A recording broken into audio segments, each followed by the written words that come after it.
Hello and welcome to IABM TV. I'm Lorenzo Zanni, Head of Insight and Analysis at IABM. Today we're going to have a look at some of the main trends in Publish, one of the parts of the content chain. And we're joined by Alonso, Director of Product Marketing at Ooyala, Tamas, Vass, CMO at Pebble Beach, Elke, Hungenaert, VP Product Management at Synamedia, and Alex Balford, Senior Manager of Media Product Marketing at Akamai. Let me start from you, Bea, and from all of you, actually. I wanted to ask you to start from a very general question. What do you see as the main drivers of change in Publish? Well, actually, it's interesting conversations I've been having throughout the show. It's not necessarily major changes, but rather an evolution of technologies that we've seen in the industry for the past year or two. So it's all about kind of companies getting more comfortable with, cloud technology, the ability to deliver content to more endpoints quicker or in a more effective way. There's a lot of trends, or there's a lot of conversations around security, and the ability to deliver that content in a secure manner, but also to produce and manage that content securely. Yeah. So those are the kind of trends that I'm seeing. More of a reaffirmation of the technology that we've been seeing coming along in the last several months, and becoming more of familiarity rather than something that's new and potentially worrying. Yeah. Thanks for that. Tamas? Yeah, so I think the driver in Publish, as far as I can see, is personalization and efficiency. Certainly, I mean, those themes are a bit further downstream from us. I mean, probably systems, display automation, and channel technology.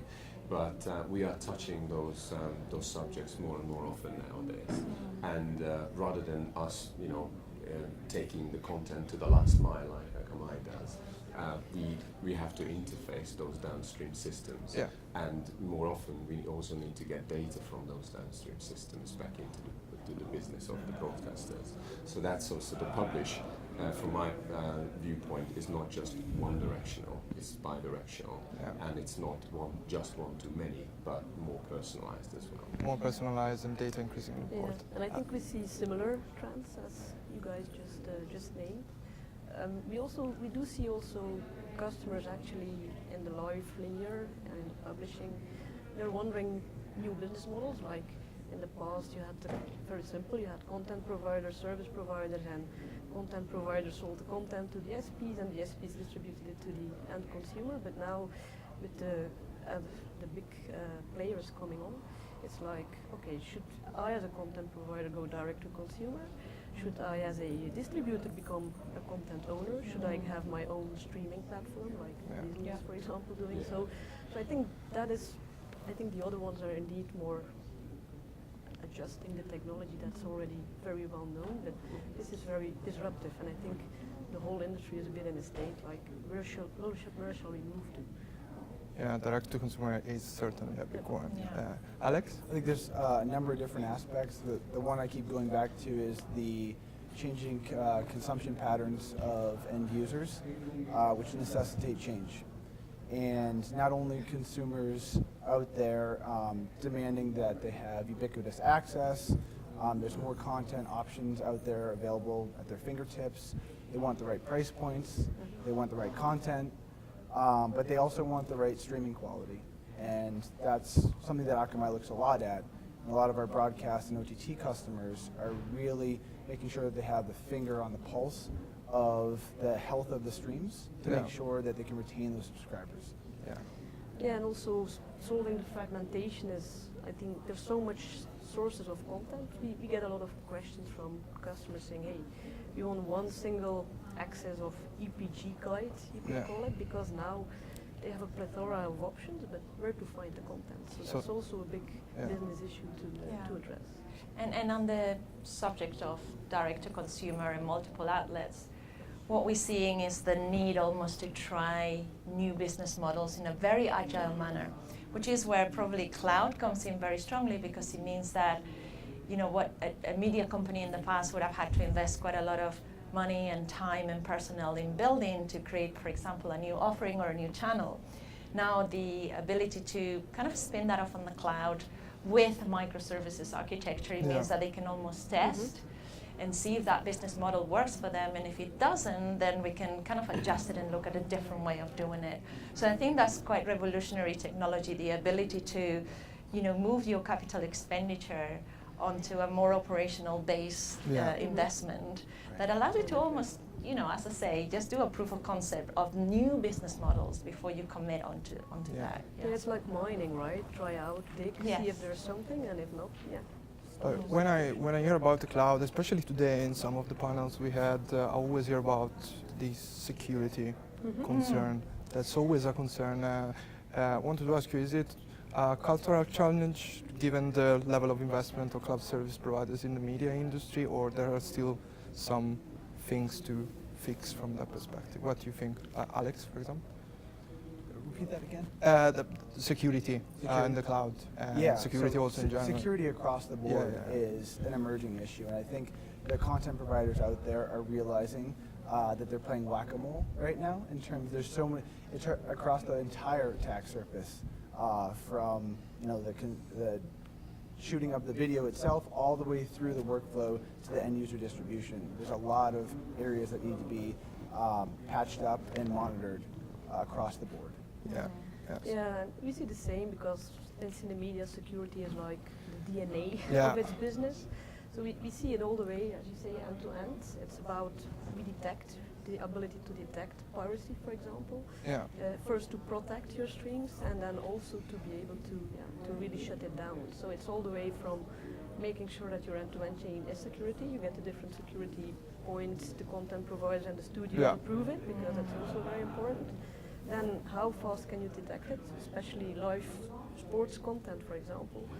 It's high value content, but as soon as it's over, the value drops dramatically. So you need to have technology in there which really addresses the business case here, is being you need to be able to fast detect it and then shut it down as well. But just to piggyback on what you said, it truly is a cultural issue too. I mean, I think here we are in a very probably Western-based client base right now at this show, of course. But when you look at, for example, some of the regions worldwide, there is a resistance towards the cloud implementation for that particular reason, because security is still a major concern. So I think the adoption of cloud technology and concerns around security are very much focused as well on, how that traditional media company or how they traditionally have been doing things, and kind of, I think there's still a space for on-premise implementations, at least for the next few years, until we see that the cloud infrastructure provides that security that, a lot of the kind of, it's a regional variation, but some regions are not feeling 100% comfortable with that yet. And I'm curious about what you see in that sense. Yeah, no, from our perspective, I agree with you, absolutely. There is space for on-prem deployments at the moment, and I think for a pretty long time to come. So the issue is not just cultural, but it's also geopolitical. So that's interesting. Because I just came back from the Middle East, I've been around that, and I detected there's a lot of change, and the geopolitical situation is very dynamic. So if right now, let's say there is a data center, because even if you are in the cloud, you kind of know where your data is, and you are quite interested in where your data is. So if there's a data center in one country and you're using a different country, today you may be happy with that situation, and tomorrow this might change. You're not happy with that anymore. So there are risks involved from a geopolitical sense as well. But going back to something that you said, so there's one thing about the content, and definitely, detecting piracy. What we do in our integrated channel system, we have watermarking inserters so that the content can travel and you can detect those on the streams. But the other side of the story is access and control.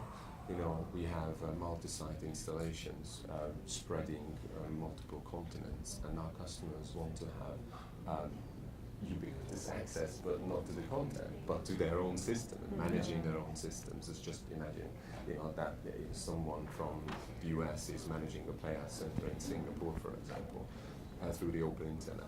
Yeah. So there must be some really strong security measures there for the control layer as well, not just the content layer. Yeah. Yeah, you mentioned the Middle East, where of course piracy is Yes. quite strong. Yeah. So, how do you see that, Elke? Because it depends also on regions. It's interesting to have a look at regional differences. Yes, so I think it's a big issue, especially in that particular region. We have customers there as well. Like there was not in the Middle East, but we see a big push from those customers, especially on the sports content, to actually get the security, to get the anti-piracy detection in the systems that we sell end to end. So it's a big focus, it's a big concern. Yeah. And another aspect to security that we are seeing is not just the security of delivering that content, but how to manage it securely as well before it gets delivered. And of course, one of the things that we're starting to see, which happens in this industry quite a lot, is standards, or the attempt to have standards. So now this is another concern that we are seeing. There's attempts to regulate through various standards, and us as a content supply chain provider, we sometimes have to make decisions around what body do we kind of abide to when it comes to certifying our solution for certain security standards. So that's another aspect of security that presents a challenge today. Yeah, interesting. And coming back to the digital transformation of media companies, Alex, do you see your customers adopting an OTT first approach? It depends on who you talk to. For the most part, we see the majority of our customers looking at OTT as the way of the future, and the budgets are starting to follow suit. Yeah. If they haven't already reached that point already. Yeah, interesting. Yeah. A real mix. It depends on verticals. We are seeing companies that you wouldn't consider typically to be a media company, kind of entering that space. It could be brands, it could be, financial organizations, very much in sports leagues, sports bodies, regulatory bodies. They come to us with that digital first strategy. Yeah. They wouldn't even consider going linear. Of course, it's just not something that they have been doing for 10, 15, 20 years, as many of the broadcast organizations have been doing. So they have a heritage in that side. But as I say, a bit of a mix. We find that I don't like to use the word traditional broadcaster, but those companies that have been in broadcasting for a number of years tend to have a more conservative approach. Yeah. Whereas those that are completely new to reaching their consumers direct, back to that discussion, will take that OTT first approach. Yes. And coming back to your earlier point, Tamas, it depends on the geography as well, because in a lot of geography, linear distribution is the norm. I'd like to make a point about OTT and digital first. And there's one term I'd like to clarify. OTT doesn't mean on demand. OTT doesn't mean not linear. You can distribute your linear feed on OTT platform, and you can have a non-linear and on-demand service on OTT platform as well. So I think, and it's probably the biggest challenge in this disruptive age, is how to make money on demand. The issue there is, face it, that all the large on-demand or non-linear companies of this world, Netflix, Hulu, DAZN, they're losing a huge amount of money. They're not profitable, period. It's hundreds of millions of dollars lost. So I think until those big guys actually come up with a viable and sustainable business model rather than lending money and spending it on growth, I think we have a problem. Look at Disney's current. I think they published their numbers not too long time ago. They are making about $6 billion of profit on their linear businesses, and they're losing more than $1 billion on their OTT or non-linear on-demand businesses. That's a huge difference. And that's something that we keep, I think, losing sight of when we talk about, how great is on-demand or how great is non-linear and linear is over. Actually, most of our customers are making most of their money still on linear. That's interesting point. So broadcast dollars and digital pennies. Well, broadcast So far. dollars and digital losses. Yeah. Not just pennies. The problem, I think there is a problem there.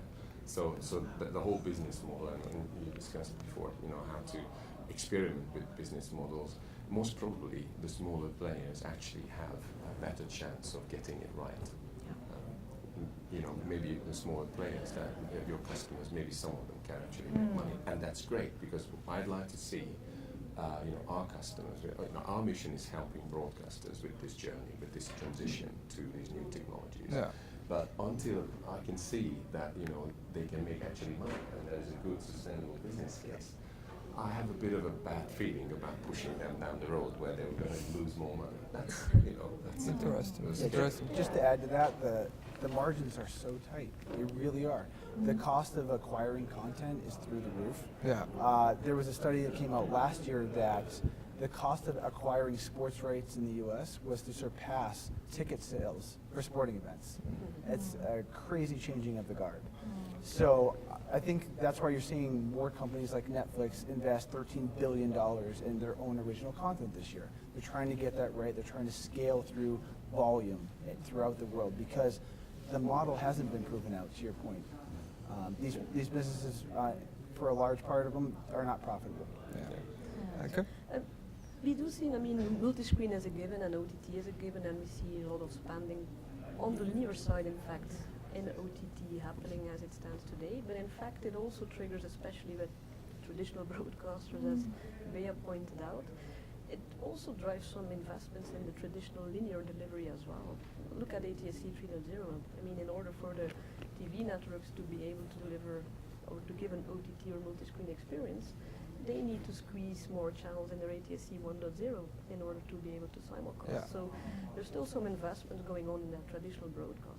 That's one example in an established market. But then if you look at Asia, for example, China, India, if you look at North African markets, there's still satellite and terrestrial delivery ongoing there as well. Yeah, interesting. And Tamas, what's your view on IP adoption? IP adoption is definitely one of the big themes of this show as well, but it's been going on for quite a long time. I believe that now we have the enabling technologies, most of them in place. It's very, very important that we have the 2110 suite of standards now in place. We've been doing, obviously, compressed transport stream delivery for now quite a long time. Our first virtualized, full IP playout system was actually built 3 years ago in the Netherlands. So that proves that it can be done for sure. Uncompressed IP was not quite there until very recently. Yes, there was the 2022 set of standards, but most of the broadcasters saw that as an interim solution, and they were waiting for, if they could, they waited for the 2110 suite of standard. So that is now good enabling technology, but it's very fresh, so it needs to mature. We are seeing now 2110 deployments. We're working on a major one as well, 2110 playout deployment, which is pretty new. But what I'd also like to say is that IP, especially for the early adopters, is not always delivering on its promises. Okay. You have to be careful that you do the migration, you make the change for the right reasons. As IP can be more expensive than traditional technology. That's interesting. There's some, I go IP because it's cheaper. Well, it's not cheaper. Most of the time it's not. If you look at an SDI system or a 2110 based system, the 2110 based system is hugely more complex than an SDI system. And also there's an issue of knowledge. There is a knowledge gap. And some argue that it's better to train broadcast engineers to be IP specialists. Some argue that actually it should be the other way around. Yeah. But it needs to be done somehow. Those different principles need to be bridged. And that's a challenge as well we need to overcome. But I'd like to just mention one more thing about standardization. So that's definitely an enabler to move securely to IP and cost effectively as well. If you look at the 2110 suite of standards, we have now a pretty complete set, but we still needed to have the AMW work group to define those, the ANMOS recommendations, ISO 4, ISO 5, very important. And just now, and probably systems are in the forefront of pushing that technology forward, ISO 7, which is a really universal sort of Swiss Army knife of system integration to enable a control platform between different manufacturers, different equipment. So that's also very, very important for the future, to decrease the cost and the risk of integrating different systems together. Yeah, interesting what you say about the knowledge gap as well, because it's something we hear a lot as well. And sorry if I'm jumping back and forth from one technology to another, but what about AI in Publish? AI, ML, whatever you want. It's a great promise, I would say. I look at it with great optimism. Again, it's one of those technologies that's been, I think it's been around for longer than we've actually been talking about it, you know, in one way or another. It used to be called automation in the past, you know, because now almost everything that is about automation can also be AI. So, I mean, if we're thinking about AI as the technology that analyzes content to create metadata automatically, that seems to be one of the most talked about uses of it. We're certainly leveraging some of that. There's a number of AI providers in the market, and we use the sort of data that they produce to populate data to content within our platform and make decisions around that. So, I mean, one of the things with AI is that it produces a huge amount of data, but any data is only as good as you kind of classify it and understand it. You know, there's no point in having too much data if you don't know what it does. Of course. So again, I remain optimistic. I think it still has a bit of a way to go.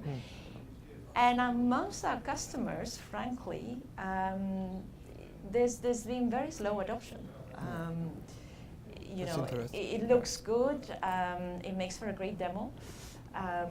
But you know, in reality, trying to look at the real use cases, we've seen kind of caution from our customers around, you know, what is the real value that I can get out of it? So I think it's an interesting debate. There are people who say, well, you know, unless it's 100% foolproof, I think a human will do better, but humans also make mistakes. So I mean, there are some situations where I think it's useful. We've been talking about reality TV, where you know you could have indexing from an AI engine, and that saves you having 8 different loggers kind of watching 24/7. That's probably one of the easiest applications that we can think of. The other one is around content recommendation. And so I think it's grassroots at the moment, I would say that. It's interesting what you said, because it's a common theme for these content chain panels. AI, can do a lot, but you have to get the business outcome right. You have to question the data in the right way. Yeah, exactly. And you have to find the value of that data. I think you can't have too much data. Okay. What's your view on it? I concur. I mean, but I think it's a bit of the mix of getting analytics, or getting large data sets, and then the question is, what do you do with it? And then in the end, what is the difference between automation and AI, right? I mean, there's also a lot of hyping on machine learning and AI, but there's definitely use in different domains. So I think the analytics on getting your learn to know your audience and make predictions on that, or make business models around it, that's very valuable. But even in encoding, for example, we use like automation or machine learning to do content recognition and to adjust the way we encode depending on the type of content. And we automate it so that you don't have the human errors anymore. Right now, every human needs to set a specific channel to a certain video quality. But if you have like 10 profiles and 1,000 channel lineup, that's a very cumbersome and error-prone process. So automation based on data that you've gathered from the content is very, very useful in getting the systems to the next level. Alex? I mean, we're focused on, our view on it is around, again, user experience, quality of experience, and the things around the context-aware encoding, using all the data available to make sure that you're encoding at the right profile for the right type of content, whether it's high action or whether it's green screen, newsroom type content. You're going to encode it completely differently the ability to choose the right bitrate profiles for adaptive bitrate streaming in a certain geo, a certain device type, to make sure that quality of experience is good. So we're excited about the prospects, but we'll see what's in store. I just like to make a distinction between automation and AI. Yeah, of because, course. and we're using automation as well in different sense Yeah. of the world, because Pebble Systems is an automation company. We have absolutely nothing to do with AI whatsoever at the moment. And in my view, automation is when you can set rules around the workflow, right? And then based on pre-programmed decision, content can travel through that workflow. In my view, AI is more than that. An AI process is able to improve itself. Yeah. And it's not just the preset rules, guiding the workflow itself, but it is evolving. It is learning. Well, that's the scary bit, I guess, that not all of us kind of understands how to do it. But definitely, the uses are, as Bea mentioned, it's more about understanding what's in the content.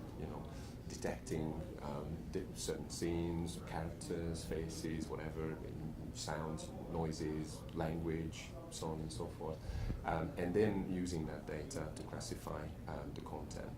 I think that's the major use. So to pick up on that, the machine learning part that we do leverage is actually quite interesting to see. As I mentioned earlier, one of the use cases we have is around indexing content, hours of content with faces, speech to text, face recognition, emotion recognition. And one of the things that we can do with our metadata application is to correct that input. So whatever is automatically indexed, we can say, well, that's not the face that you recognize, it's this other person instead. So the machine learning element is that from what you enter, next time round, it will be able to make the right indexing decision. Yeah. And I see improvements there. But I think that's the machine learning part that you're talking about. Yeah, agree. Yeah, thanks for that. So I would love to talk about all this for more, but unfortunately we don't have enough time. So I'm going to jump on the final questions, coming back to the general, starting from you. So what's coming next in content publishing and publish, and what's your company planning for the long term? Yeah, so our focus and our investments are in the areas of quality of experience and ensuring that we can continue to help our broadcaster customers deliver the best quality. And one area we're looking into is around cost efficiencies through things like CMAF, which will enable ultra low latency type support, efficiencies in terms of caching and user experience, as well as storage costs. So that's one area that we're looking at. Interesting. Thanks, Alex. Elke? We have like 3 pillars where we see changes coming. We call it deliver, secure, and monetize. So, for example, in deliver category, we have similar advances. It's about how do you enable IP all the way up through all the screens, and then it's about how can you get latencies at the same level as broadcast. How can you synchronize your experience if you go from watching your big television to your iPhone, for example. So that's in category number 1. The second one, of course, is secure, because that's security is very important. Protecting your content, being able to shut down pirates, and even look at credential sharing, but also, for example, couple marketing campaigns to it. If you detect that credentials are shared, for example, on subscriptions, you don't necessarily need to put it down, but you could say, hey, we've seen that you think this content is very nice, maybe you can get a low-cost package to get access to a certain, so there's a monetize effect that could come from the security detection. And then, monetization, we also see a big, the advertisement, so the targeted advertising, that will definitely be a big wave, because those traditional models from advertising are definitely changing, also in the live linear, so there's a lot of focus that we put on that as well. Very interesting, thanks. From our point of view, anything we come up with next needs to be efficient, and it needs to show a clear benefit for the customer in terms of total cost of ownership as well. It can leverage different kinds of technologies.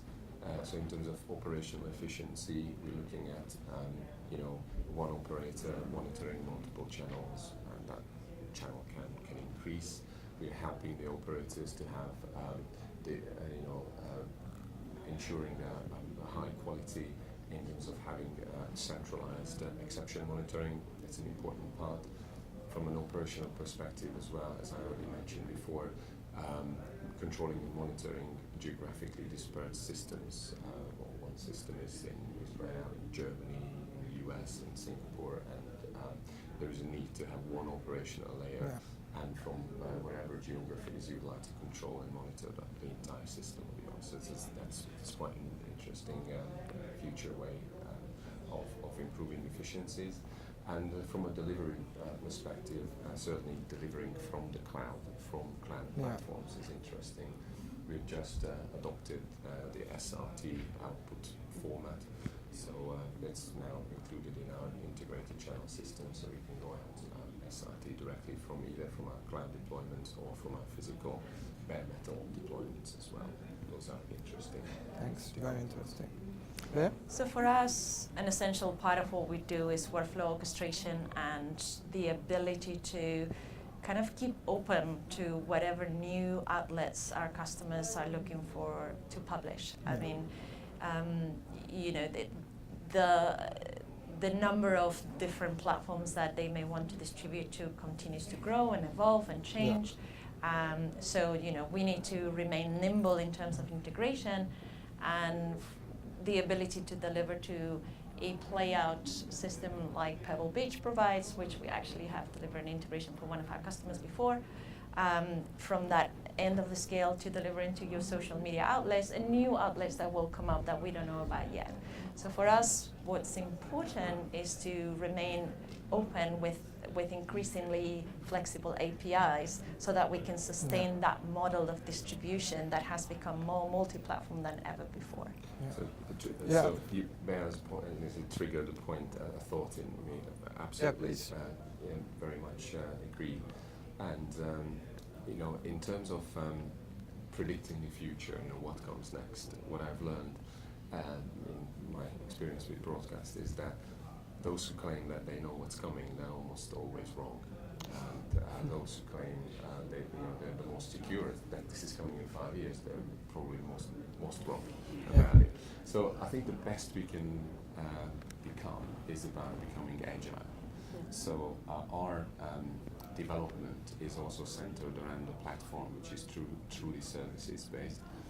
I'm not exactly sure what it will do in 3 years' time, but the platform itself must be agile enough to do whatever within the limited space, of course, it will be required.